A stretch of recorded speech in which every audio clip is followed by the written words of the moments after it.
situation économique des pays de la sous-région va faciliter, n'est-ce pas, cette libre circulation et autres mesures prises à N'Djamena? Je crois qu'ici, on peut se réjouir déjà et s'exclamer un peu comme un célèbre entrepreneur camerounais l'avait dit, il a fallu du temps.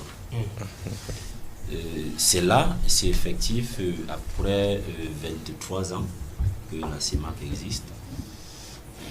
C'est aujourd'hui que nous sommes devant le fait de la libre circulation des personnes et des biens. C'est une avancée importante, c'est quelque chose de très attendu depuis des années, mais il faut déjà rappeler que ça a vraiment mis long pour que nous puissions arriver là. Nous pouvons déjà d'abord féliciter les différents chefs d'État d'avoir permis à ce que nous puissions une fois de plus franchir cette étape.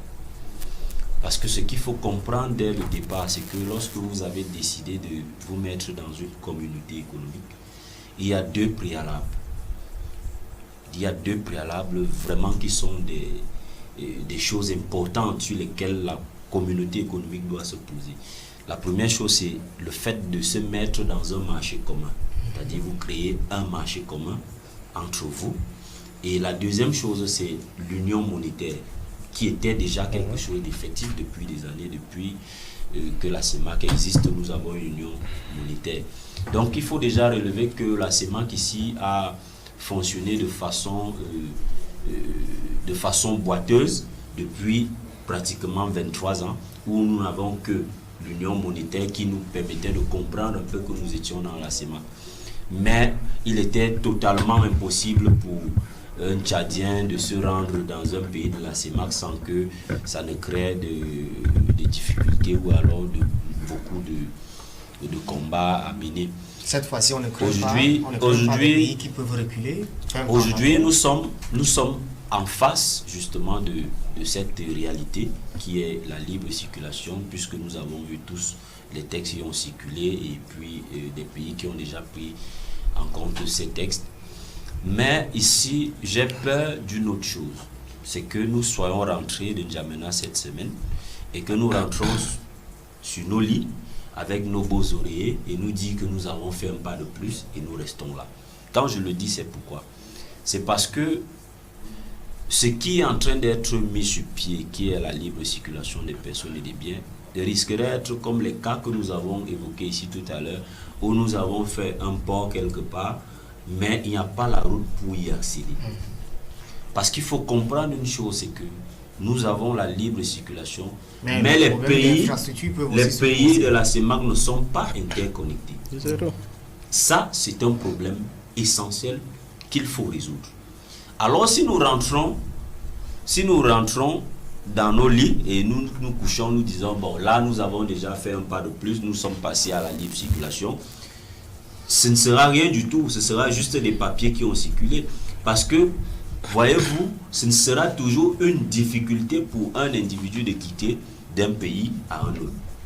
Il y a donc ce problème d'infrastructure qu'il faut justement évoquer maintenant. J'ai vu dans le communiqué, ils ont proposé une caisse allant à 1,7 milliard. Oui, 1,7 milliard. Oui, pour un certain nombre de choses. Ce que moi je voudrais relever ici, c'est que chaque pays doit pouvoir s'y mettre franchement dans cette intégration. Et quand je le dis, c'est pourquoi?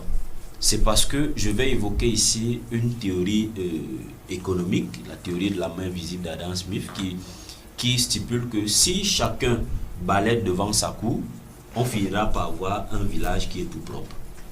Ça veut dire tout simplement que chaque pays doit d'abord prendre ce problème comme étant son problème, résoudre le problème d'infrastructure à son niveau, et c'est à ce niveau-là que nous allons aboutir à une interconnexion des pays de la CEMAC. Si nous ne le faisons pas, si un seul pays le fait, vous allez vous rendre compte qu'il n'y aura rien du tout. Et ici, moi j'aime particulièrement parler du cas du Cameroun parce que c'est mon pays. Le Cameroun est le principal pays qui doit bénéficier de cette libre circulation des personnes et des biens. Ça, il faut le dire. Si nous prenons déjà rien que la position géographique du Cameroun, on se rend effectivement compte que le Cameroun est le pays qui est la plaque tournante de la CEMAC, non seulement de la CEMAC, de l'Afrique et du monde entier. Il faut pouvoir bénéficier justement donc de toute cette politique de libre circulation des personnes et des biens. Le Cameroun doit pouvoir réfléchir dessus pour pouvoir maintenant permettre à ce qu'il soit désormais pas seulement dans les bouches des individus qui font de la fausse propagande que le Cameroun est le leader à la CEMAC sans toutefois voir les fruits. Il faudrait que nous puissions maintenant aller dans de véritables politiques qui permettent de placer le Cameroun comme étant le leader sur la base des résultats et non sur la base des propagandes des populations qui veulent endormir le développement dans la sous-région. Donc voilà en fait en quelque sorte ce que j'ai comme idée dans la libre circulation des personnes et des biens. D'accord. François.